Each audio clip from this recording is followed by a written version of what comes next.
And welcome to the Dividing Line on a Tuesday morning at our regularly scheduled time. I'm sure that shocks a few of you. We normally don't do this, but here we are on a Tuesday morning.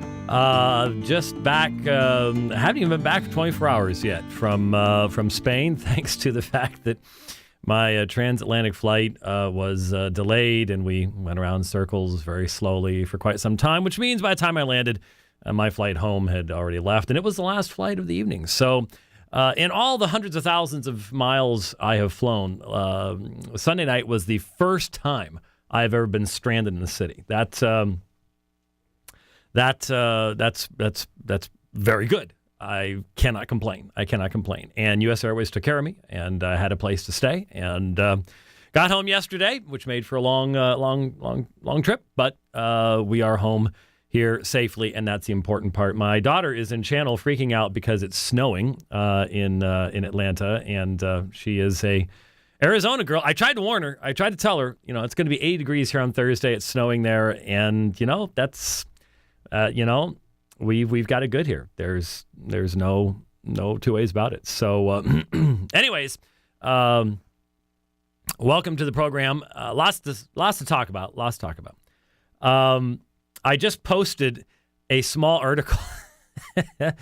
I've posted 2 small articles today on Twitter using TweeShort, and that's where you tell Twitter's 140 character limit to take a flying leap. That's what TweeShort is all about, and I'm using it, and I don't care about any of you Twitter purists. Look, that's what Michael does. Almost all of his tweets are a reference to a Facebook thing, which goes longer. So what does it matter? Really, let's not concern about it. And Michael just responded. Explicit is my word, consistent is yours. Well, actually, explicitly consistent would be mine. That's funny. Anyway, I've actually put 2 little articles up today where I've been challenging Michael's statements right on the text itself. We rarely get into that level, and I honestly think that that's where we have our best ground. And so if you don't follow me on Twitter, and you know what I've decided I'm going to do? I mean, I have 2 Twitter accounts, and I feel really badly about the second one. I never remember to cross-post stuff. And now that I'm using TweeShort, I can't cross-post stuff. I would have to copy it and then re-sign in on the other one and then post it there. I'm just not going to do it. I think I may close the other one down and just tell everybody, you know what? If you don't like my cycling stuff, forget it. Don't follow me. I'm just not going to worry about the complaints anymore. This is where I'm going to put everything. And if you're following A&O Director, you're only getting a sixth of what I post anyways. So I think I'm just going to shut that down. But anyhow, it's over there if you want to take a look at that. And you'll find it be interesting. I do want to talk a little bit about this past weekend, and in the process, a few things that came along, and we'll probably take your phone calls toward the end of the program at 877-753-3341, 877-7 calls. Yes, that's folks. Hadn't thought about that. Doing software changes over there, and hence the voice behind the curtain is a little nervous today. I didn't put any baling wire on the Climax machine today. You hadn't even thought about what? You hadn't even thought about that? It should work. It really doesn't. It ain't broke, so I guess I don't have to fix it. We'll see what happens. But hopefully, once he gets everything figured out, what this is going to allow us to do is to I can put stuff up on my screen and share it with you folks on the live video stream, which would be really cool. The exciting thing about what this is capable of doing, and I've seen a number of demonstrations on this, and these are people that are actually out there doing it. And that's the nice thing. It's not coming from the manufacturers just trying to sell the thing. Right. And the exciting thing is I can take, for instance, when we tried to play the Jurgen Kanner clips, and we had I was just doing it wrong. And I can put from your computer I can actually you can have a YouTube screen up, and you don't even have to maximize it. I can actually zero in on just the YouTube window off of your computer, and as you're playing it, they're watching it, and the sound is coming through the soundboard just like normal. And you can do this full screen. I can actually switch from full screen to zooming into the video window. Well, whatever you're doing, we can sit there and do all kinds of different switches. As I mentioned, that'll be great for the folks who watch. It's not going to be all that great for the folks on the podcast, which I'm not really sure what to do about. Maybe if you listen on the podcast, you go, I have no idea what's going on here. That'll force you to take the time to watch the video. But what it could allow me to do, and I will not try to do it all the time so that we don't lose all of our podcasters, but what it will allow me to do is like to put accordance up on the screen and look at textual variants and point to stuff and that'll be really cool. That'll be and I can put manuscripts on my screen and see how this says this and see how this that's just uber geeky stuff. One thing I haven't told you about is there's actually a checkbox where I can actually select, and it'll actually, or I think on your end you would select it, whether or not you show your pointer or not. Oh. So, for instance, when you're watching a YouTube video, showing the pointer would be distracting because it always seems to land right in the middle of what you're doing. Right. As opposed to if you're working with accordance, you can be pointing at things and talking about it. This is going to be really pointing cool. And selecting and doing stuff like that. Yeah, that'll be really cool. My I keep looking over at the channel and Summers. I've never seen this before. I'm like, what is happening? I've seen snow that has already fallen once or twice. No, I've never seen snow fall from the sky. This is so crazy. Is it okay to drive in this stuff?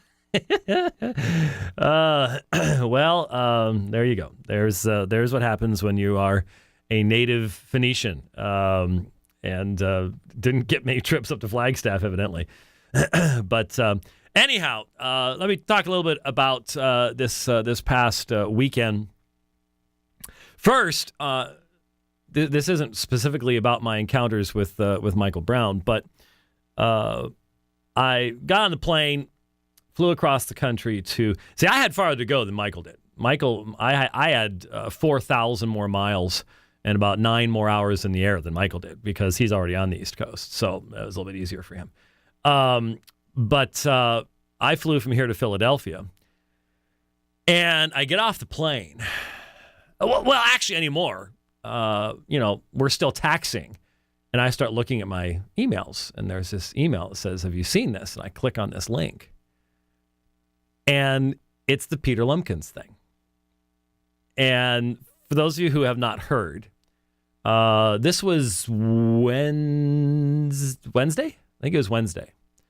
Yeah, it was Wednesday. And the story broke while I was in the air, that good old Petey Lumpkins, Lumpy himself, there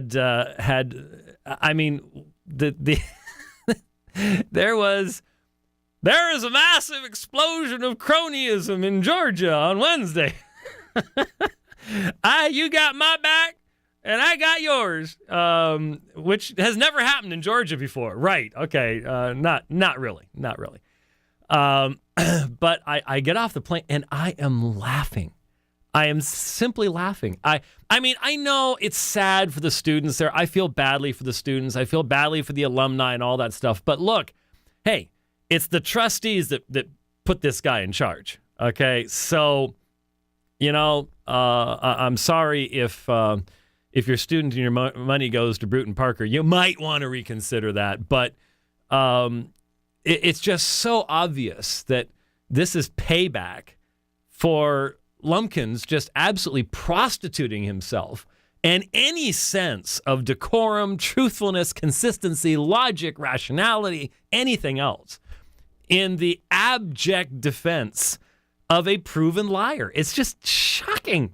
It's like he's been willing to just throw it out there. He's been willing to throw so much garbage around that anybody willing to do that. So the big question immediately across everybody's mind everybody that was contacting me and everything else. The question is, okay, if he's vice president of communications, what's Timothy Rogers going to be? Which vice president is he going to be? Because, if he's handing out jobs as, hey, you've stood with me and you've proven you can lie as well as I can. And so let's see what we can get you to do too. Who knows what the position for Timothy Rogers would be. But interestingly enough, today I caught a clip on J.D. Hall. I didn't get the URL. Somebody was going to track that down for me, and if they did, I missed it. But yay! Summer's birthday present just arrived. When I ordered it, they said it was going to arrive on her birthday, but then I get the thing, and it's like when the UPS man knocked Clementine fell over. I'm not sure what the connection between those two things is. I really need to shut the channel down for right now. It's just focus. Anyhow, what was I saying? We were laughing. This is all we can. What else can you do in a situation like this? But start laughing. So that was the first thing. Was I arrived in Philadelphia, and there's the news of Peter Lumpkins, vice president of communications. Well, that should prove to be really interesting. And then, of course, while I was in Spain, there was evening. It was morning over here, but evening for me at some point. I think it was Friday night over there, so it would have been Friday morning here, where you and Lumpkins were going back and forth on Twitter. And so he wants to challenge. He's come up with the "you sir are a liar" approach, which is what I've said many times because we've documented it on video. But again, video documentation means nothing to these guys. It just doesn't exist. Doesn't really matter. We don't have to deal with it. Then Peter Lumpkins, who I guess has been a professor of church history for years. I didn't know this. I've not seen any of his books on this. I mean, he's put out a pathetic little booklet on Calvinism, which is beneath the level of laughable. But I haven't seen his other books on church history. Evidently, this guy's an expert on church history. I'd like to know where he's taught church. I'll bet he'll get to teach church history at Brewton Parker. Yeah, there you go. The new professor of church history at Brewton Parker will be Peter Lumpkins, since he's already VP of communications. Why not? And so I get back from doing a debate with Michael Brown on Revelation TV, and I suggested a much better debate to have at Brewton Parker, which was resolved. Eric Cantor has lied concerning his past and his upbringing. I affirm, you deny. Let's do it at Brewton Parker. Well, of course he. No, don't want to do that. Servetus! That's right, Servetus! Sorry, panicked. No, sorry, that's all I've got because I know I could never face you on that, and I don't have the integrity to say otherwise. So anyway, there were a few lumpy explosions over the course of the weekend that were more. They weren't even distractions. It was just sort of you just shake your head anymore and go, really, seriously. But J.D. Hall mentioned, and I didn't get the thing. He's found he claims to have found, since I haven't seen the URL, let's be careful here. He has claimed to have found a comment that Timothy Rogers placed on a blog in 2008. Evidently, there was some former Southwestern prof, I guess, that sued the seminary and Paige Patterson. And a lot of people were saying Christians are not supposed to sue other Christians. And so I guess Timothy Rogers jumped in and you don't do this, unless it's a black and white thing. You just don't do this. And now, of course, that little inconsistency is being brought up, but not like Timothy Rogers would ever care about inconsistencies. But it was rather, again, humorous to see the inconsistencies. So anyway, that was the weird stuff about the weekend. Let me just say, once I got to Malaga, which I did not realize, I don't know why I had, in my mind, had placed it, and I should look at I've got a world map over there. Should look if they have it. I had no idea I was within visual range of the Rock of Gibraltar. In fact, at one point, the guy pointed, Tim was driving me from the airport. We were actually in Mijas, which is down the road a little bit from Malaga. And the day I got there, it was clear enough. He said, see those rocks jutting out of the water way out there on the horizon? And yeah, he says, that's Africa. So that's the Straits of Gibraltar over there. And I'm like, really? Wow, we are really south Spain here, way down there. Anyway, it was a beautiful area. Looks a lot like Arizona. Oh, there it is.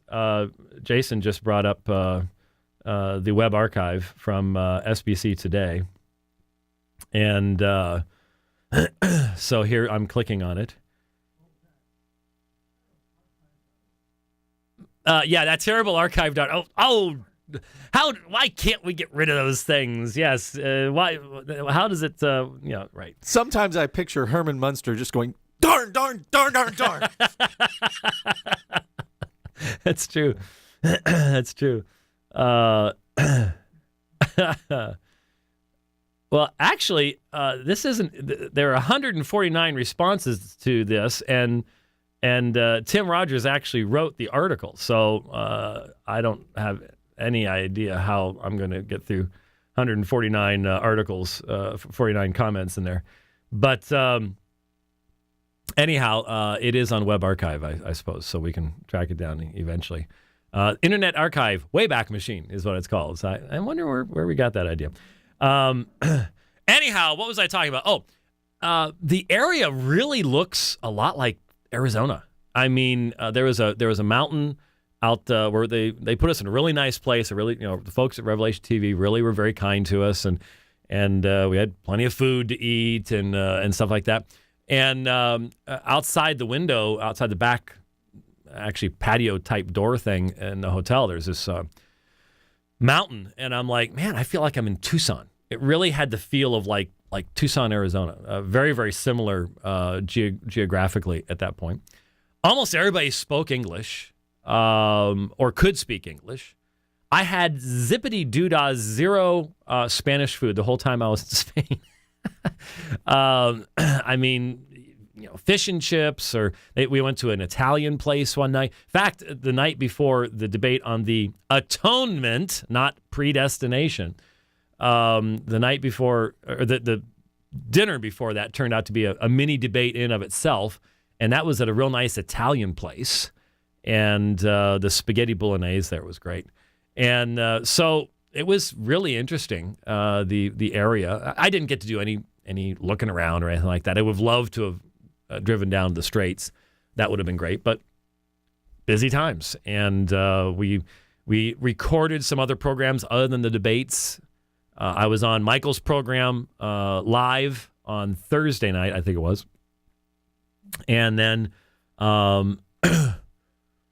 we recorded a morning. Well, I think the morning show was live. And then the next day I recorded a program with Tim on New Testament reliability. I'm not sure when that'll air. If it has aired, I don't know. Maybe they'll send some stuff. I don't know. But so we were kept pretty busy. And we'd record and then go back to the hotel and get rested up for the evening because of the time shift. And now that I'm looking at it, I wonder why it's an hour difference there. That's interesting. Looking at the I guess the map sort of confuses things. But we were debating between 10 p.m. and midnight there in Mijas. So it was late night stuff. And so I wanted to make sure I was properly rested and would be coherent at that time of night. I normally don't stay up that late. And so it was scheduling and jet lag and all the rest of that kind of stuff. So the folks at Revelation TV took great care of us. And in regards to the two debates, I posted an article yesterday. I wrote it on my iPad on the flight back from Philadelphia to Phoenix yesterday and got it posted up last night. And some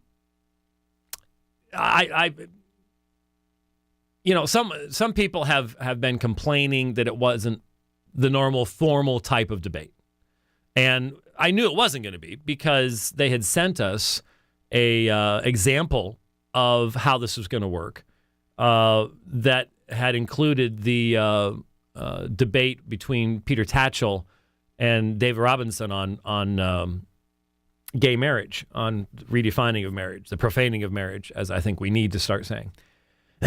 And so I knew that it was going to be the first hour was going to be interchange, discussion between the two participants. You'd have a short opening statement that sort of lays out where you want to go, and then it's tough when you do not have a structured period of time. You don't necessarily have a specific thesis statement, but the reality is this is television, and you can't buck the system, shall we say. People want to see movement. They want to see exchange. They tend to start drifting on a 5-minute presentation. And of course, remember what happened last time I was on Revelation TV on the Jack Mormon debate on King James onlyism. I forget how much time we had at that. Does anyone remember how long? Algo would have to remember how long we had to do opening statements. We actually had an opening statement. And Jack Mormon read his opening statement on television. He read it. Well, that does not work on television. I'm sorry. I knew it didn't work on television, which is why when they came to me, I didn't read anything. I just turned toward the audience, turned toward the cameras, and spoke to them. And it's just the nature of television. Most of us do not want to sit still looking at a screen watching somebody reading something. And if they've been talking for too long without movement or without exchanging, people start losing attention. So I knew it was going to be like that. In that first debate, though, I repeatedly had to try to bring the topic back to the subject of the evening. Part of that, in the first hour, was due to the fact that Michael's arguments against particular redemption aren't against particular redemption. They're against universal or unconditional election. And how many times have I said that even when I hear someone say, well, I'm a 4-point Calvinist, and I just go, what's your objections to the L, which is what it almost always is, when you start boiling down their objections, they're not objecting to limited atonement. They're objecting to unconditional election. They're not actually a 4-pointer at all. And the vast majority of argumentation is not derived from what the atonement actually accomplishes. It's not derived from discussions of intent. It's really not derived from any of the explicit biblical passages that talk about what the result of the atonement actually is. They are derived specifically from objections to unconditional election. And, or the type of objection that, if that's true, then what about this text that says this over here that isn't really addressing atonement, but if it were true, then it wouldn't say it this way, or something along those lines. And so, look at that. Clem just took her first steps. I hope you recorded that. She almost did that. I surprised Summer. Yay, mark this day down. And it was during the dividing line, and that's why she obviously was trying to get back to the computer to be able to continue to hear what I was saying. That's why Clementine took her first steps. She just walked to me. Very good. We were down in the lobby at the hotel, and I still had Wi-Fi there, and so I asked Summer by text. I said, "Could we do FaceTime?" And so right as I got FaceTime going on, here comes Michael. And so I just sort of held it out a little bit. And so Michael and I were talking to Clementine and Summer via Facebook. So there you go. They got to do a little chat. But a little bit later on, she was standing there. And I think it was another time we FaceTimed. And she was standing there. And you could just see the look on her face was, I know it'd be more effective if I just walked over there because everybody else does it. And you can see her going, and then boom, down to the knees and over and then back up again. It's like, this is, but evidently, yeah, yay. See, she was walking towards me and the computer. So there you go. It was my sonorous tones have summoned from my granddaughter her first steps. There you go. And terminal case is right. Evidence number one, the deal is good for early childhood development. There we go. We need to have some advertisements for get your child to listen to the dividing line, and they will take their first steps. There. We just proved it, and there you go. What was I talking about? I don't know. Yeah, Clementine was cheesing at Grandpa Michael too. There you go. Yeah, because he's a grandfather as well. So. Two old men going, oh, look at the little baby, is what we were basically doing in the. So anyhow, all right. So in that first portion of the debate, a lot of the discussion did get somewhat diluted, and some of you have sort of felt like I was disappointed because of that. No, I knew it was going to happen, but it's still my job to bring the topic back to the subject of atonement, because I got to realize the vast majority of the folks in that audience have never heard what I was saying. In fact, let me just step back and say, I just think just on the level of having the opportunity of presenting that level of theological discussion, both subjects, both atonement and healing, on really one of the largest, well, I think it is the largest television network station, whatever, over there in Europe, was a tremendous opportunity. It really was. To be able to have that kind of discussion, and especially between two people who actually believe the Bible is the Word of God. You know, I mean, those poor people in Europe, they're just surrounded by theologians who would never have had that conversation because they don't really believe that the Bible's consistent, and so they don't really have anything to say.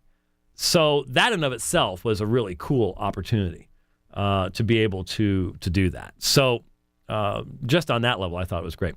Now, I did think that there was a real difference between the two programs.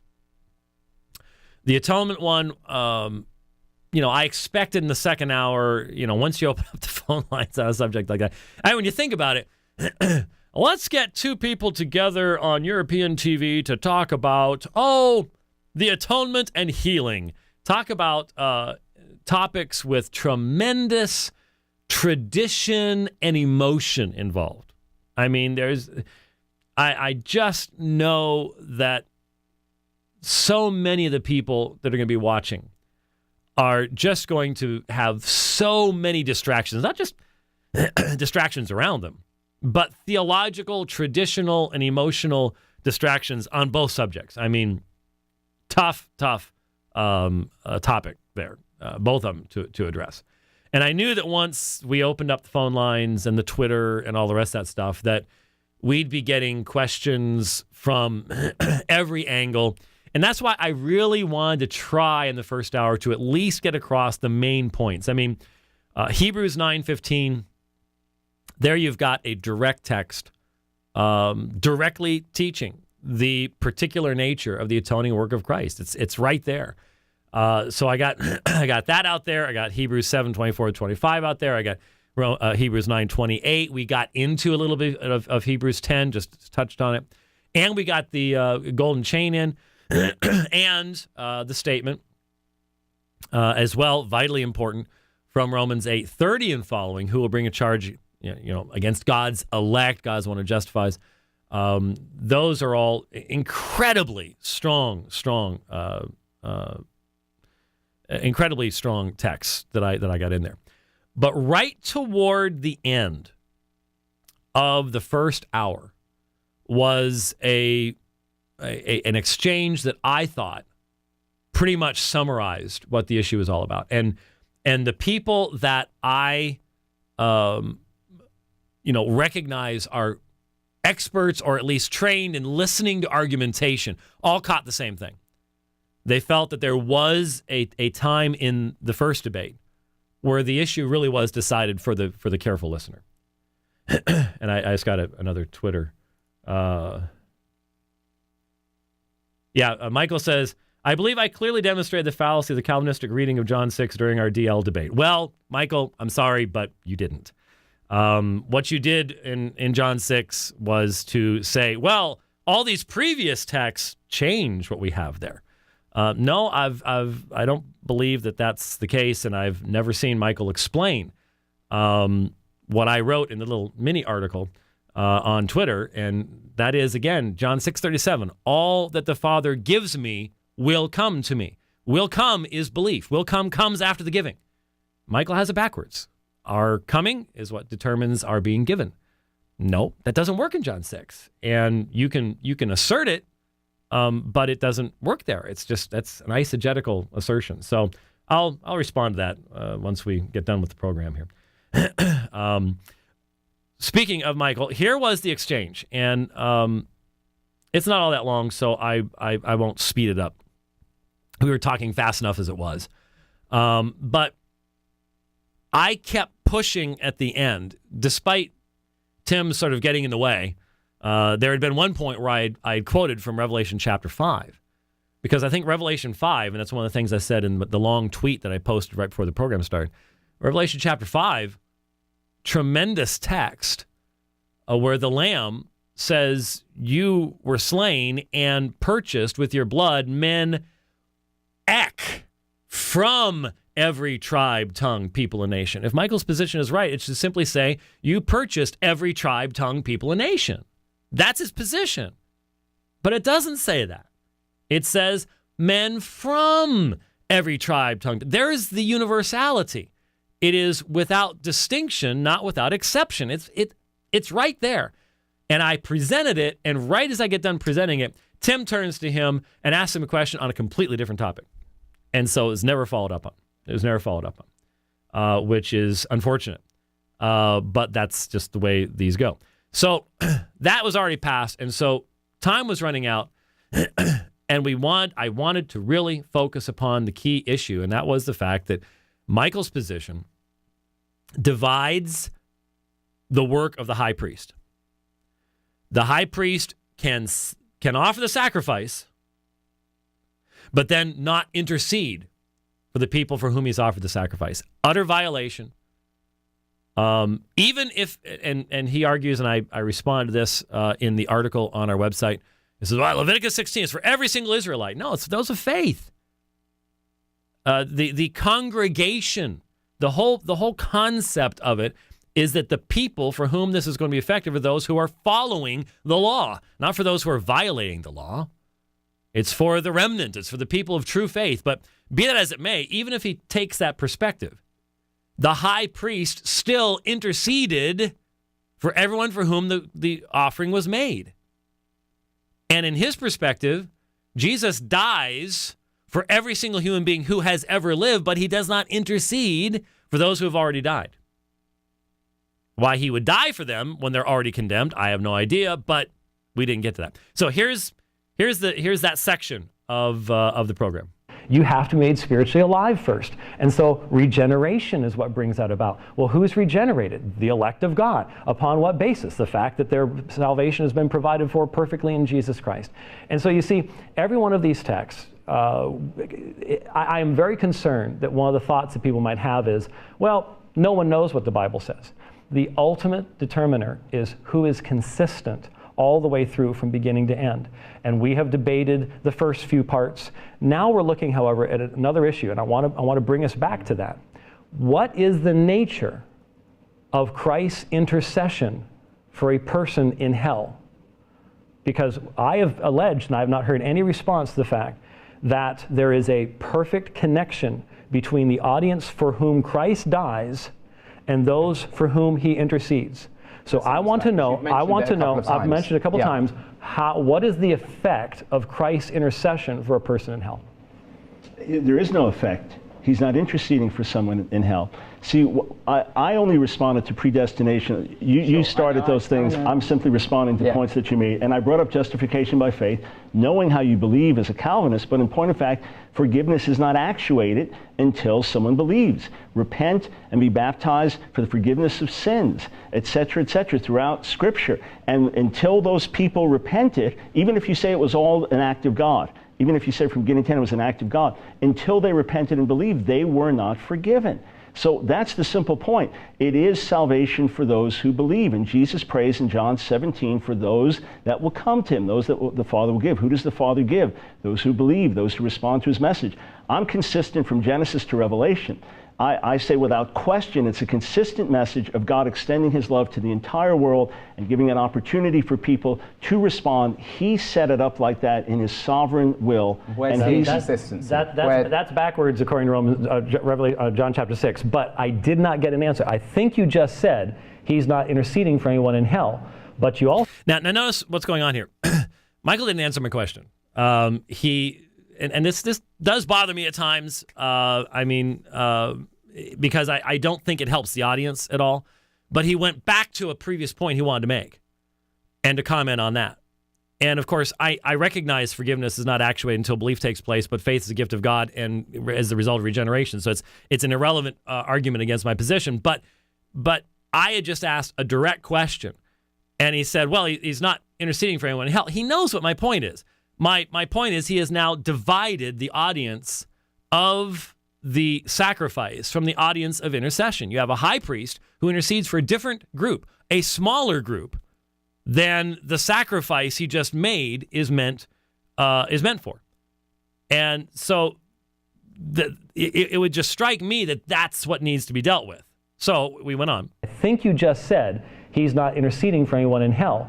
But you also said that he died for everyone who is in hell, yes? Correct. He paid the price for everyone, and he prays for those who will believe. There are only a few references to his intercession, John 17, Romans 8, and then the Hebrews passage you've been referencing.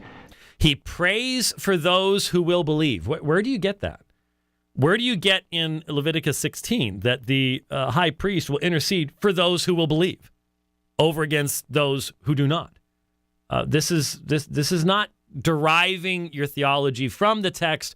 You've got your system, and you're massaging the text to fit. Then, unfortunately, again, we got disrupted, got dragged off, and what did I do? I dragged it back. So James may have a theoretical problem with it. I just follow the plain meaning of the text, which says that faith precedes regeneration. It's explicit in numerous texts. The plain meaning of 1 John 5:1 says that regeneration precedes faith, if you just look at the grammar. But it's not a matter of following plain meanings. It's allowing all of the word to speak. And what we just heard, and what I want to keep focusing upon here, is what Michael is positing is that Jesus does not fulfill the parameters of the high priest.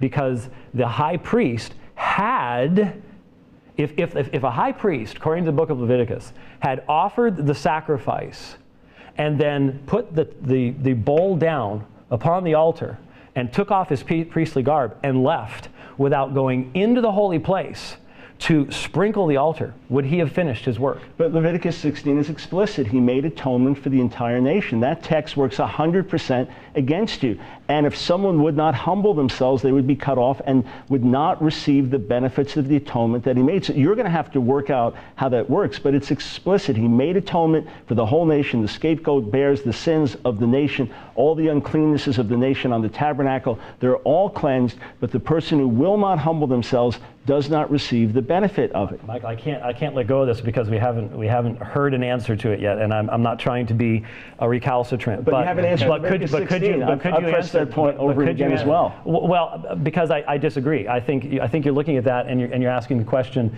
When you're looking at the nation there, who is it? The believing nation or the unbelieving nation? The entire nation. Whether believing or unbelieving is not taken into consideration. Correct. It is the entire nation. It's explicit. It's all their rebellions and sins. I think that's totally against even the prophetic message. But here's the point. But it's there. It's explicit in the text.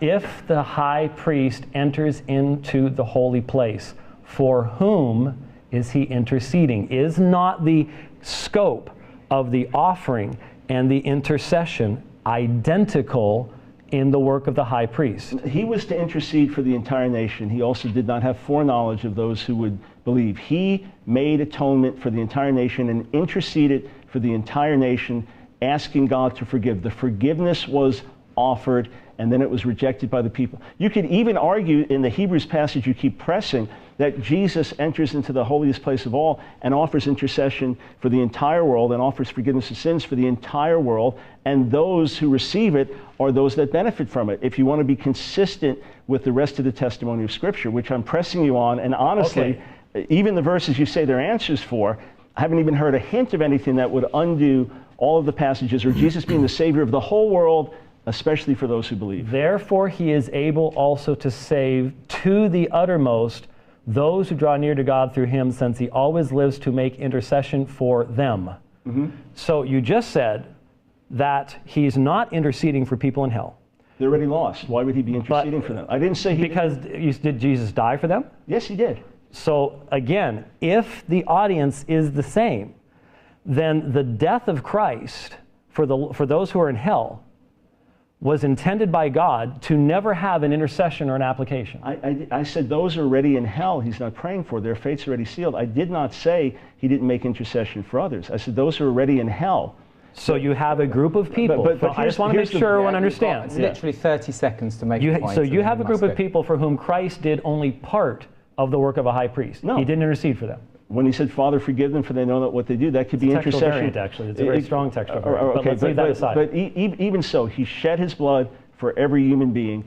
And you could, that's what's explicit, and that's what's in explicit harmony with Leviticus 16, an overwhelming testimony. Those who are lost reject that expression of God's love. So there it was. I place it before you and honestly say that I think the person who can just step back, analyze the argument, goes, he's inconsistent at this point. On one side, he says, well, why would he intercede for someone who's already lost? Well, why would he die for someone who's already lost? Same question. And so if he says, well, yes, the high priest had to intercede for all of the people of Israel, and some of them were going to be lost, didn't God know that? But be it as it may, if he's going to say, yes, he intercedes for all of Israel, and the offering is made for all of Israel, then he would have to follow that. If Jesus' atonement follows that same pattern, then he dies for everyone and intercedes for everyone. But I just don't think he wants to say that Jesus intercedes for people who are going to be lost. But then again, he already is, I suppose. If he's interceding for everyone now. You see, this issue of the relationship of atonement and intercession, because they are one aspect of, they are the aspect of the work of Jesus Christ. Our Amyraldian friends and everybody else, they just don't have a meaningful position on this subject. They've got to hold to things that don't fit. Because the explicit, since that's a term that he likes to use, the explicit and consistent teaching of the Bible on the subject of the result of the work of Jesus Christ is that it perfects those for whom it's made. So you either need to become a universalist and throw out those parts of the text that talk about the eternal punishment of the wicked, or you have to recognize that there is a specific people in view here. And I thought that was rather clearly brought out right before the break, and then the questions from the audience come in, and you end up doing soundbite responses to all sorts of objections, this direction or that direction. My frustration at that moment is like, wait a minute, you can move your time a little bit, and this is a climax of the entire debate right here. Why would you suddenly drop? You guys got 30 seconds. You can't move anything. It's totally fixed, huh? Yeah, it's totally locked in. Yeah, so it's like being on Michael's program. He's got a time clock, and you do what you got to do. That's just that's any network situation. That's what you're looking at. 877-753-3341. Maybe you watched the debates. You want to sneak in here toward the end of the program and have some comments on the exchange. That would be fine. 877-753-3341. The next evening, we did the healing debate. It was very different in tone, for which I was thankful for. I certainly attempted to portray that myself. I felt like it was a topic, especially in light of the audience, that needed to be handled with a great deal of pastoral concern. You can, I think, a discussion of a subject like that, recognizing that there are all sorts of people in physical distress who are watching and listening. It had to be handled the way that it was handled, and I thought it was handled rather well. To be perfectly honest, I'm not patting myself on the back here, but I think both Michael and I did a good job in not going ballistic and going for the nuclear option type thing, but keeping the audience in mind. The questions were pretty good. We expected, I had expected much more of the, here's all my testimonies of healing stuff to predominate. But I think most people recognized that, the real question was, well, if one person's healed, why isn't another person healed? And of course, my whole theory, my whole presentation was that God is just as free in this area as any others. And that's where Michael and I differ, is I have the sovereign decree of God and he does not. And that's going to have massive impact on how you deal with these particular issues. So that's the way that went. I did want to mention that one thing that, and I mentioned this on Twitter, and I sort of just passed over it in the article that I wrote yesterday, but I was really bothered. I expect all sorts of comments, and there were on Twitter and stuff. But when Steve Hayes over at Triablog, in reviewing that particular debate, that particular discussion, and of course he's been evidently as some type of continuationist and has been going after the Strange Fire folks for quite some time. In his review, he rather casually commented that evidently I had not studied Brown's position. And I was just like, so easy to sit behind a microphone and snipe at people, especially when you don't do that kind of stuff yourself. Very easy. And that bugged me like I don't know what, because here I am.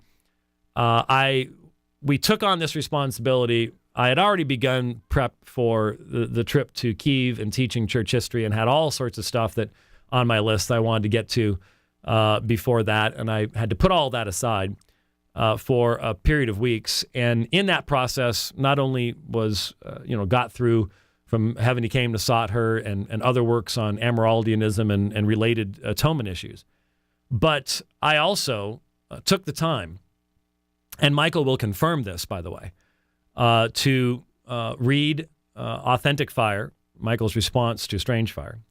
I read Hypergrace, which was interesting, though I was unaware that it's primarily a charismatic thing.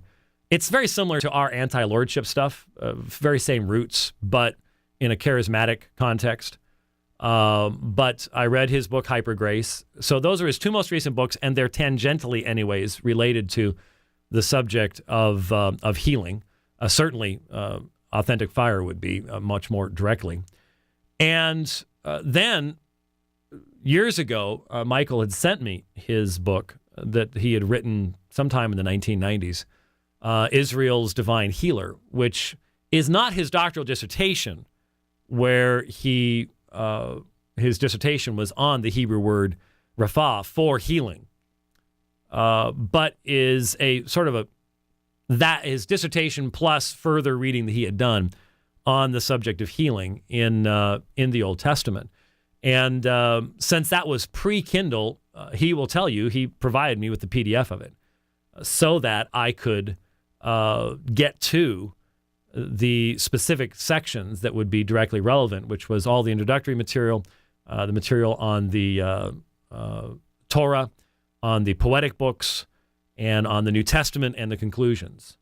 And that was his in-depth stuff, and that was many hours of material on that subject. And I also listened to about a 2-hour-long sermon that even Michael didn't remember, delivered at Brownsville on Is Healing for Today. Someone, I think it was in Twitter, maybe email, don't remember the direction where stuff is thrown at me, but someone was kind enough to link me to that.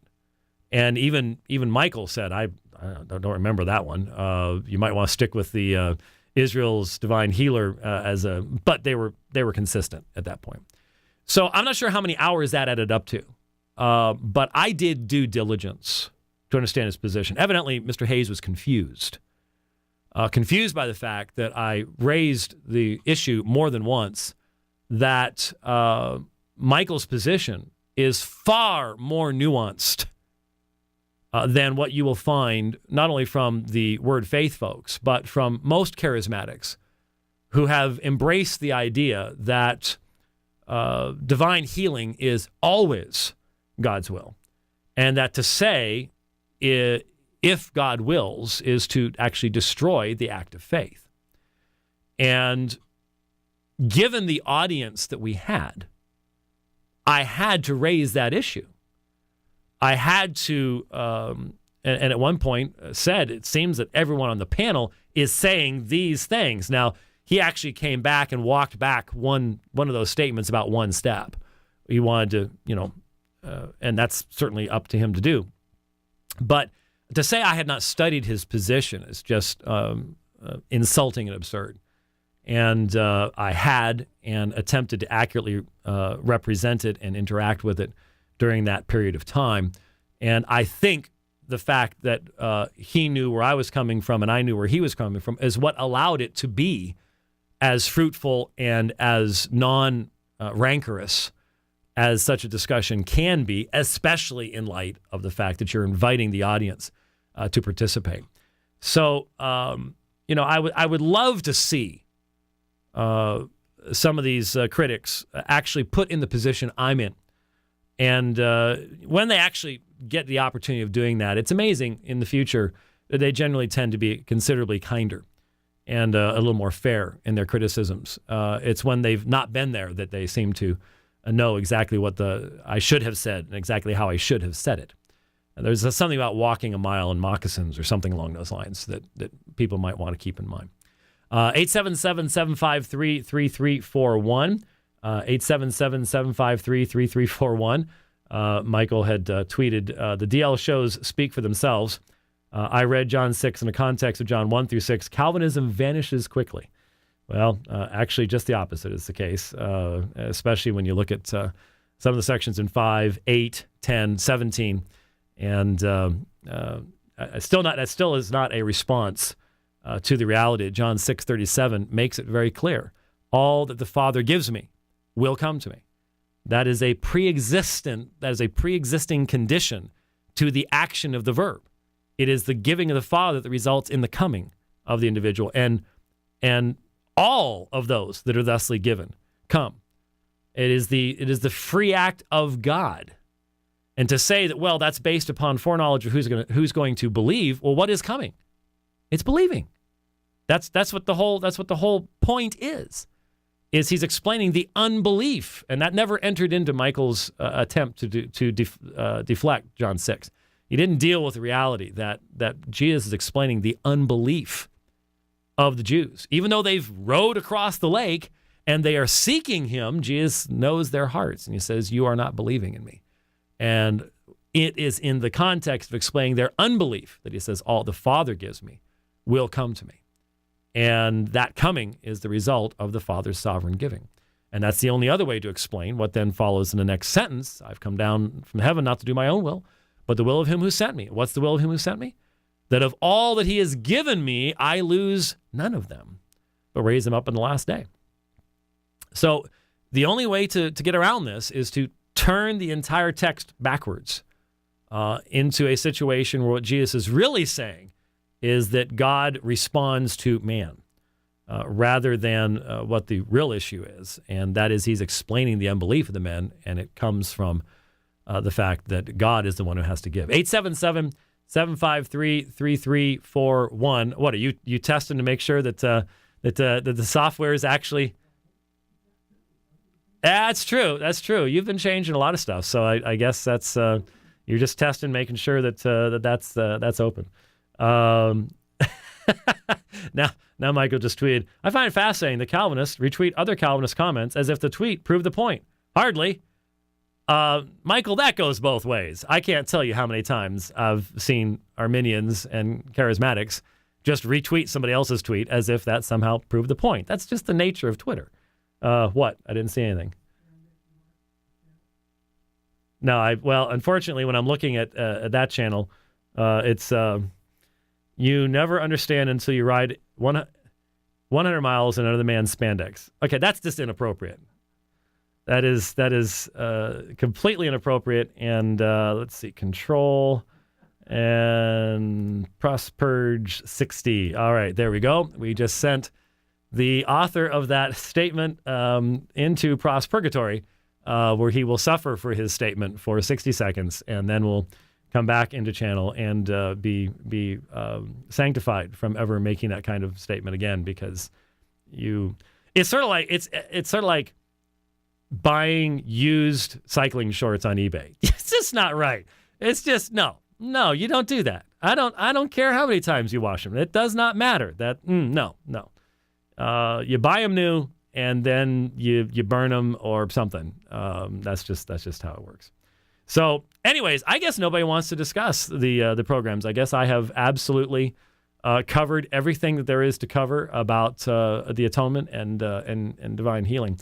Actually, Josh Elsom asked me a question, and I didn't get a chance to get back to him. I'm not sure if it was this morning or yesterday.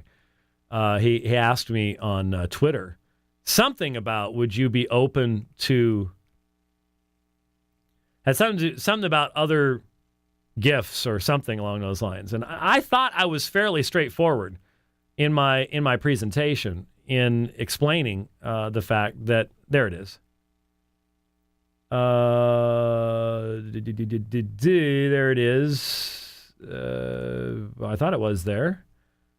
Helpful, created order, sickness.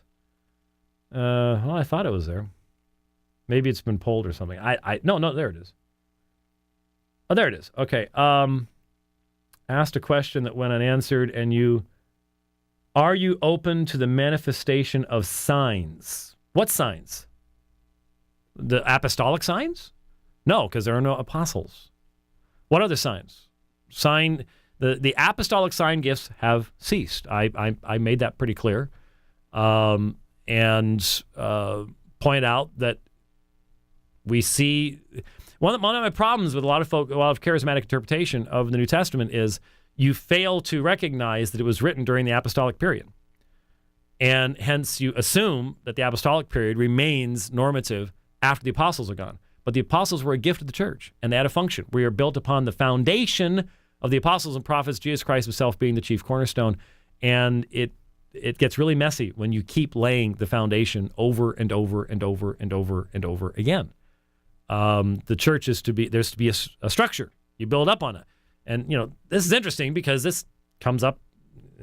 Who do we talk to about that all the time? The Mormons. Not only do they have their apostles, but you've got to have those apostles. You've got to have that there. It's like, no, their teaching has been delivered to us. The once for all delivered to the saints' faith. The apostles succeeded by God's grace in doing what they were supposed to do. So are we talking about sign gifts that demonstrate apostleship? Then I would say no, obviously. What are the signs are we talking about? Signs of what? Presence of the Spirit? Obviously, I believe the Spirit's active in the church. And gives discernment and enlightenment and everything else, but not revelation and not signs of apostleship. So anyways, thanks for listening to Dividing Line today. We will be back, Lord willing, at our regular time. I'm going to be on Janet Mefford later on today, by the way. And then on with Seiko Woods on Thursday, too. So I'm sort of making the rounds this week for some reason. But we'll be back on Thursday. Should be our normal time. We'll see. And if not, keep an eye on that blog. Keep an eye on that Twitter feed as well. We'll catch y'all later. Thanks for listening. God bless.